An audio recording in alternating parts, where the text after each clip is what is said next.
कल्कि अवतार भगवान विष्णु का 10वां अवतार हिंदू पौराणिक ग्रंथों जैसे कि श्रीमद् भागवतम, विष्णु पुराण, महाभारत, मत्स्य पुराण और कल्कि पुराण के अनुसार है। उन्हें भगवान विष्णु का अंतिम अवतार माना जाता है और उन्हें भविष्य में प्रकट होने की भविष्यवाणी की गई है ताकि कलियुग का अंत हो सके, जो नैतिक और आध्यात्मिक पतन से घिरा होता है।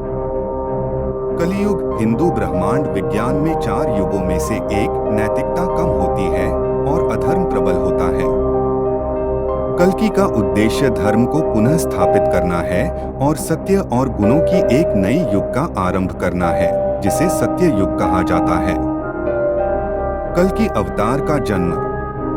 कल्कि अवतार की प्रकृति का आगमन कलियुग में होने की पूर्वस्नाति की गई है, जो महाभारत युद्ध के बाद 3102 ईसा पूर्व से शुरू हुआ था और यह 4,32,000 वर्षों तक चलने की भविष्यवाणी की गई है।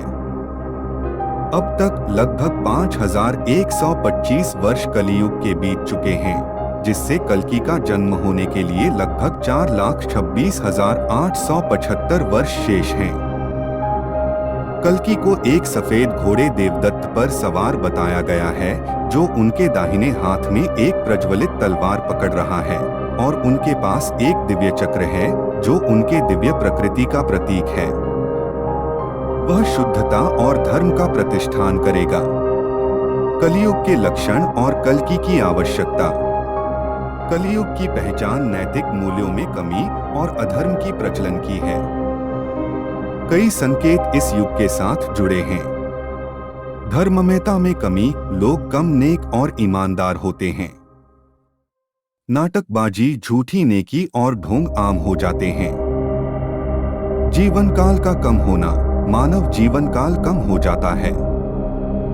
विवाह का अस्तित्व कम होना, विवाह दुर्लभ होता है और संबंध शारीरिक आवश्यकताओं पर आधारित होते हैं।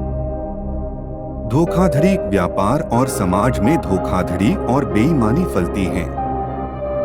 मानवता, धन और शक्ति अधिकार का एकमात्र निर्धारक होते हैं। आध्यात्मिक ज्ञान का हानि, लोग पवित्र पाठ्यक्रमों को भूल जाते हैं और नास्तिक बन जाते हैं। हिंसा और बेईमानी दैनिक घटनाएं बन जाती हैं। शारीरिक और मानसिक शक्ति में कमी, लोग शारीरिक रूप से कमजोर होते हैं और अपनी याददाश्त खो देते हैं।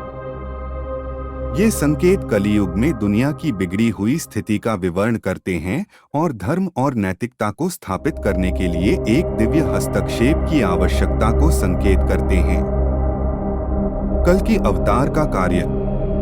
कल्कि का प्रमुख कार्य है वह दानव कली को हराना, जो कलियुग को शासन करने वाले नकारात्मक गुणों और बलों का प्रतिनिधित्व करता है। कल्कि धर्म की स्थापना करेंगे और सत्य, गुण और धर्म की एक नई युग का आरंभ करेंगे। कल्कि अवतार का परिवार। कहा जाता है कि कल्कि का जन्म सुमति और विष्णुयश के घर होगा। उनके 3 भाई होते हैं, कवि, प्रज्ञा और सुमंत्र। कल्कि 2 राजकुमारियों पद्मावती और रमा से विवाह करेंगे और 4 बच्चों का जन्म होगा, जय, विजय, मेघमाला और बलाहक। कल्कि की प्रशिक्षण और शस्त्र। कल्कि को युद्ध और आध्यात्मिक ज्ञान में कठोर प्रशिक्षण का सामना करना है, जो कि मुख्य रूप से भगवान परशुराम, भगवान विष्णु के 6ठे अवतार के मार्गदर्शन में होगा।